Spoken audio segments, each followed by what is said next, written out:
আর যারাই রান্না শেখায় তারা মানে সেই পুরো মন্ত্রের মতো বলে, পরিমাণ মতো টক দই, স্বাদ মতো নুন, পরিমাণ মতো স্বাদ মতো, এসব আবার কি কথা?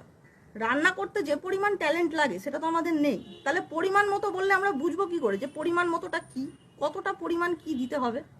এতটা পরিমাণ মতোর বোধ যদি আমাদের থাকতো তাহলে কি আমরা রান্নাটা ইউটিউবে দেখে দেখে শিখতাম? আর হোয়াট ইজ স্বাদ মতো? আমরা রান্না করলে কোনো রান্নায় কোনো স্বাদ হয় না, খুব বিচ্ছিরি খেতে হয় সেই খাবারটা, আর আমাদেরকে বলছেন স্বাদ মতো নুন দেবেন। মানে এগুলো কি অপমান নয়?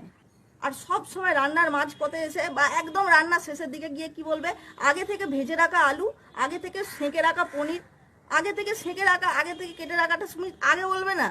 সে তো আগে বলতে হবে যে আগেই কিন্তু আমি বলে রাখছি, আগে আলুটা কেটে রাখুন পরে গিয়ে দিয়ে দেবেন, বা আগে পনিরটা সেঁকে রাখুন পরে গিয়ে ফেলে দেবেন। কিন্তু না, মাঝখানে শেষ রাস্তায় গিয়ে বলবে, একদম ডেস্টিনেশনে পৌঁছে বলবে, আগে থেকে পনিরগুলো ভেজে রেখেছিলাম, এবার আমি ওগুলো